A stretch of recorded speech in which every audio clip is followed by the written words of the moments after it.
Did you know that just by saving $5 a day, you can end up with $330,000? You only have to follow one simple rule, the one that 99% of people ignore. The truth is, people often think you need a big salary or a lottery win to become rich, but that's not true at all. This is the 1% method that the rich quietly use to get richer, while everyone else struggles their whole life. And what's really going to shake you? This rule isn't some new secret. It is over 4,000 years old, used by the richest man in Old Babylon. It was used by a 14-year-old boy in Nebraska who later became the greatest investor of all time. Stick with me for some time, because by the end of this video, you're going to know exactly what this rule is, how you can start applying it today. And I'll share with you the one twist of this rule that literally nobody on YouTube is talking about. And trust me, that twist is the actual reason why most people stay broke even after they started savings. So let's get into it. The 1% money rule in its simplest form says this: out of every single dollar you earn, the first 1% should never, ever be touched. No matter how much trouble you're in, whether you don't have rent money, need to buy groceries, or need money for any other emergency, you will not touch this 1% account because this account is not your emergency fund. That 1% goes straight into an account that you mentally label as untouchable. Now, I will tell you in this video why this 1% is so important for you. You see, most people, when they get their paycheck at the end of the month, first have to give that money to certain people. First of all, they have to pay the credit card companies. After that, they have to pay the food delivery apps. Then they pay for Netflix and other subscriptions. And after that, whatever is left at the end of the month, they try to save it. And honestly, which is usually nothing. And this right here is exactly why they stay broke forever. But what about the wealthy? Rich people do the opposite. They pay themselves first, even if it is only 1%, because that 1% is a promise. It's a tiny signal you send to your own brain that says, hey, I'm in control of my money. My money is not in control of me. Now, you might be thinking, okay, but 1% is so small. How is 1% going to change my life? And this is where it gets really interesting, so pay close attention because I'm about to break this down with real numbers. Let's say you earn $4,000 a month. 1% of that is $40. That is roughly the cost of one dinner out for you. But separating these $40 is not your goal. Your actual goal is to follow the habit. When you start saving away 1%, you'll slowly save 2%, then 5%, then 10%, and then 20%. And once you understand the power of the 1% rule, you might have saved more money than your friends could in an entire decade. Like Warren Buffett, who is the legendary investor of Omaha, he started doing this exact thing when he was 6 years old. He bought packs of gum for 3 cents and sold them for 5 cents. He did not waste that profit, nor did he spend it on useless expenses, nor did he buy any new gadgets. He saved every penny.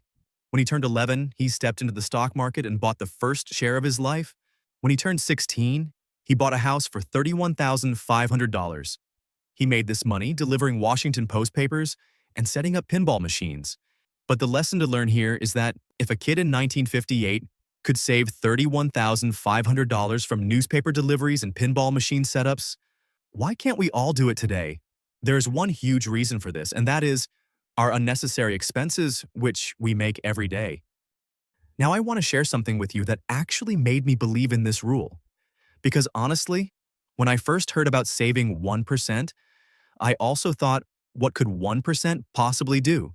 And seriously, at that time, I myself earned very little money. But I had no other option besides following the 1% rule. I had never saved in my life, and I liked the 1% rule, so I started it. Honestly, for the first 6 or even 8 months, I didn't enjoy it, but slowly I started liking saving money. And after that, my investing journey slowly began. Now, here's where I want to pause for just 1 second. If you're getting value from this so far, just hit subscribe. That's it. No long pitch. I'm a small creator trying to help people actually escape the broke cycle. And every single subscriber genuinely matters to me right now. So if any of this is hitting home for you, just tap subscribe. And let's keep going. Okay, now let me tell you the actual twist. The one I promised you in the beginning. Because here's the part that literally no one on YouTube is telling you. Saving 1% is not the secret. I know it. But the truth is, saving 1% is just an entry ticket. The real game starts when you get into the habit of saving 1% and you start investing your savings in the right place. See, most people hear about savings.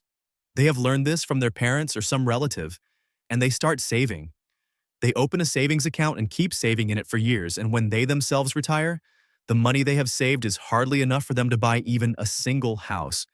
This is the real truth. Why? They managed to save, but they never learned how to grow the money. Their money continuously loses its value by 3% every year due to inflation. If someone saved $1 in 2015, today the value of that $1 is 70 cents. Saving is not important. What is important is what you are doing with your savings. This is why most savers never become wealthy. Because saving without investing is like filling a bucket that has a hole at the bottom. You're working, you're saving, you're sacrificing, and the bucket is leaking the whole time. The wealthy figured this out a long time ago. No one becomes rich by saving. If we want to keep our wealth safe and secure, we will have to invest, and we will have to do it in places where we get returns higher than our country's inflation rate. So that inflation cannot eat away our wealth, they put money into index funds, invest money in real estate, they do businesses, and reinvest a portion of their profits back into their business. And some of them spend their money on their knowledge and skills so that they can grow even more. But there is one common pattern among all of them, and that is they do not leave their profits or wealth relying solely on savings. Let me show you the math because this is going to hit different. If you save even just $5 a day, which is equivalent to just one fancy coffee, over 30 years, if you keep that money in a regular savings account, you'll have $55,000 in your account. That's awesome.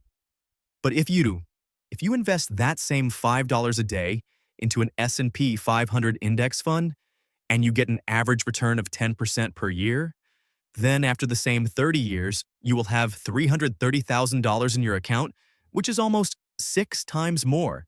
This is the magic of compound interest. That is why Einstein called compounding the 8th wonder of the world. And that's the twist nobody tells you.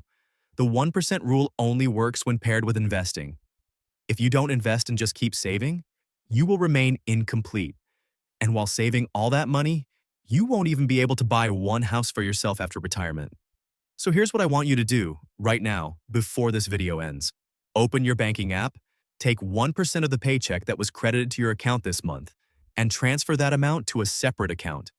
Make one promise to yourself that you will always keep this account separate and give it a powerful name like Freedom Fund or My First $1 Million Account. That name can be anything that constantly pushes you towards investing. As soon as the money hits your account, automatically invest a portion of it. You can do one more thing.